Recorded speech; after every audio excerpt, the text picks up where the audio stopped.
You, John Fitzgerald Kennedy, do solemnly swear. I, John Fitzgerald Kennedy, do solemnly swear. That you will faithfully execute the office of President of the United States. That I will faithfully execute the office of President of the United States. And will, to the best of your ability. And will, to the best of my ability. Preserve, protect, and defend the Constitution of the United States. Preserve, protect, and defend the Constitution of the United States. So help you God. So help me God.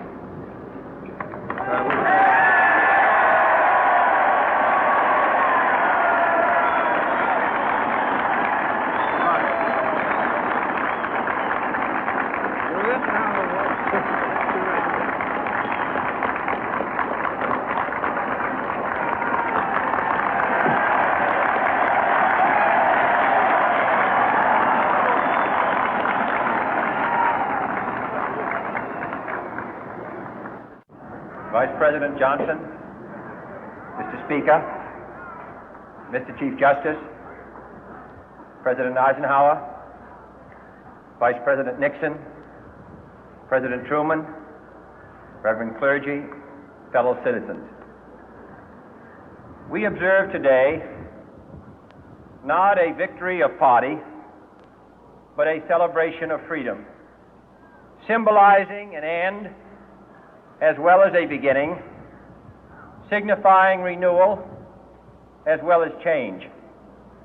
For I have sworn before you and Almighty God the same solemn oath our forebears prescribed nearly a century and 3/4 ago.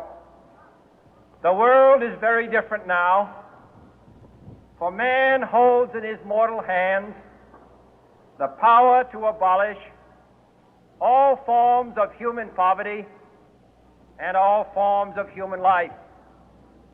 And yet the same revolutionary beliefs for which our forebears fought are still at issue around the globe.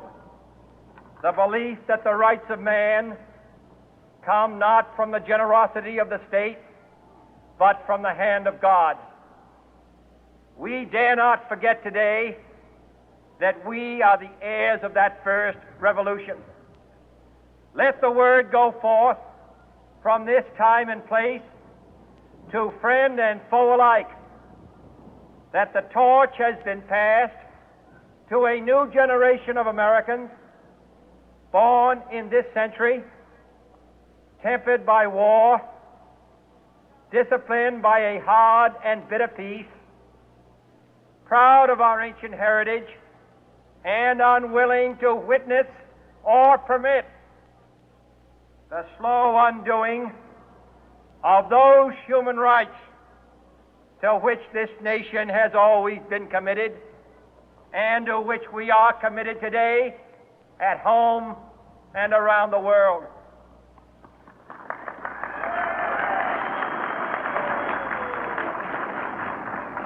Let every nation know, whether it wishes us well or ill, that we shall pay any price, bear any burden, meet any hardship, support any friend, oppose any foe to assure the survival and the success of liberty.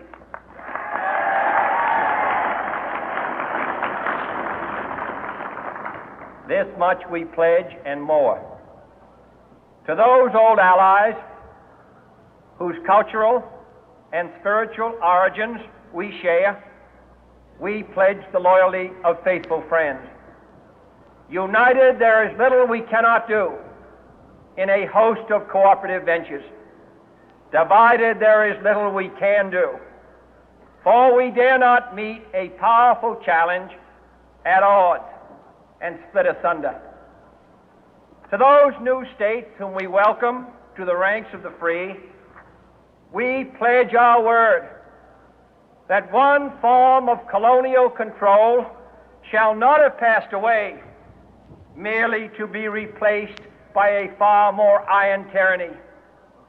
We shall not always expect to find them supporting our view, but we shall always hope to find them strongly supporting their own freedom, and to remember that in the past, those who foolishly sought power by riding the back of the tiger ended up inside.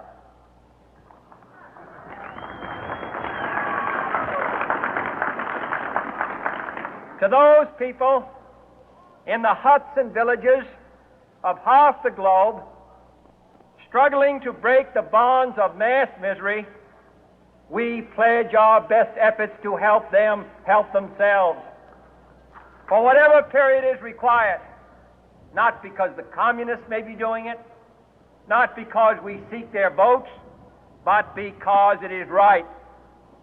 If a free society cannot help the many who are poor, it cannot save the few who are rich.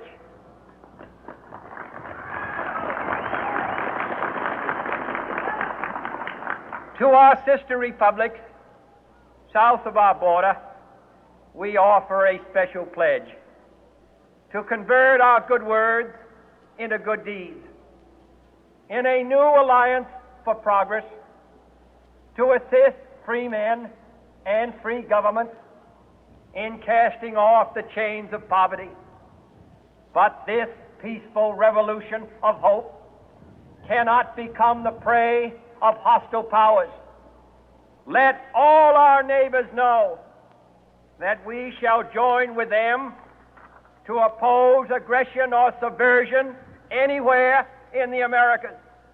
And let every other power know that this hemisphere intends to remain the master of its own house.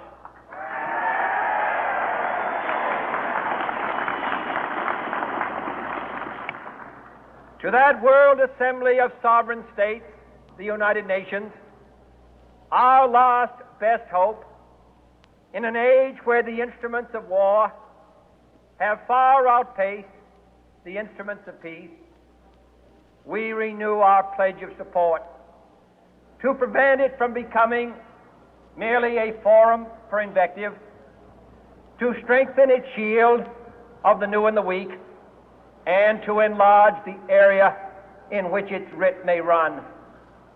Finally, to those nations who would make themselves our adversary, we offer not a pledge, but a request that both sides begin anew the quest for peace.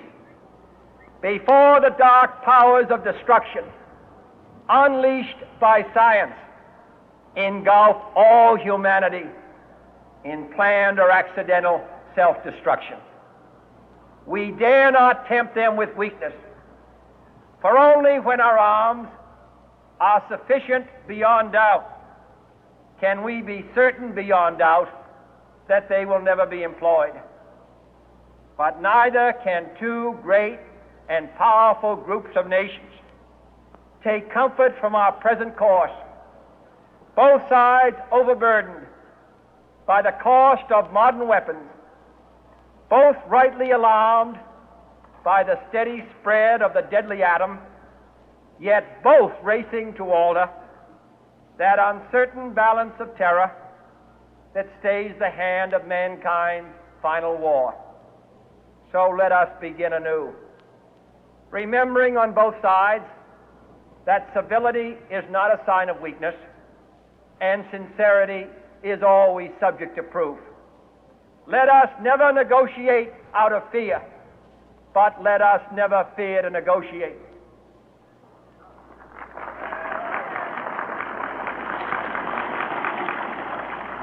Let both sides explore what problems unite us, instead of belaboring those problems which divide us.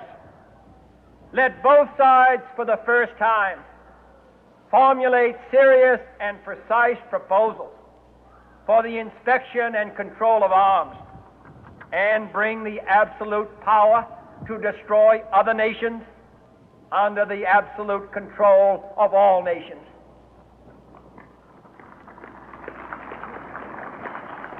Let both sides seek to invoke the wonders of science instead of its terrors.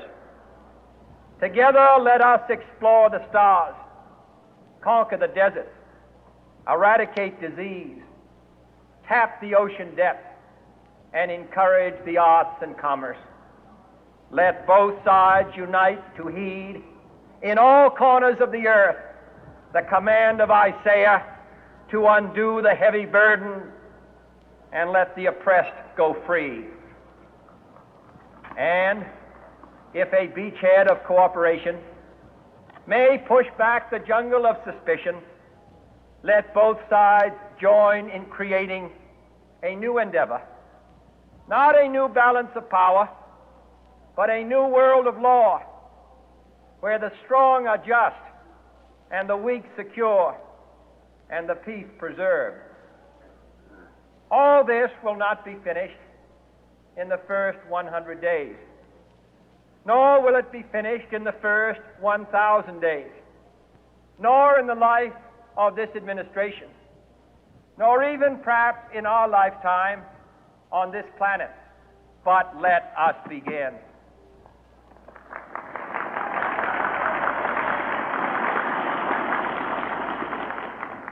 In your hands, my fellow citizens, more than mine, will rest the final success or failure of our course.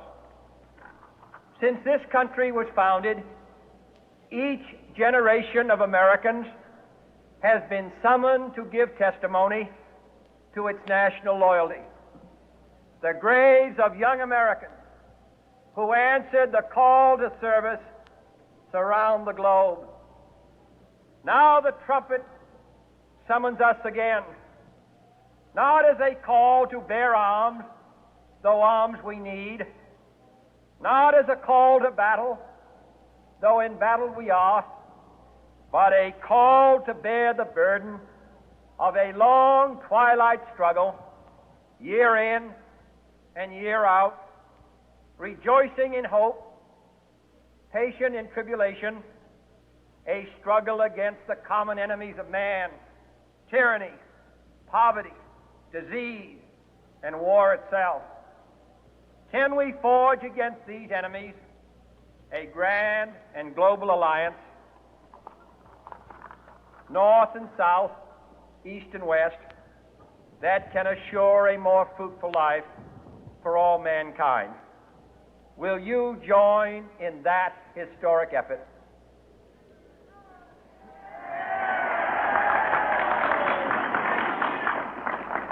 In the long history of the world, only a few generations have been granted the role of defending freedom in its hour of maximum danger. I do not shrink from this responsibility. I welcome it.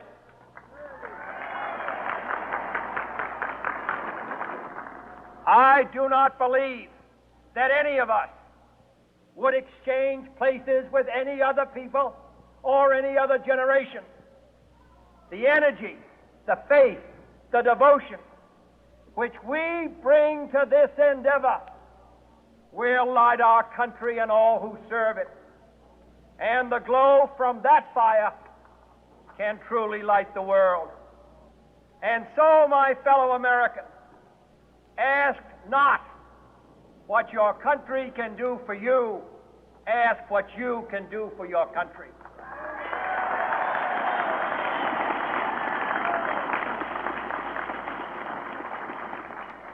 My fellow citizens of the world, ask not what America will do for you, but what together we can do for the freedom of man.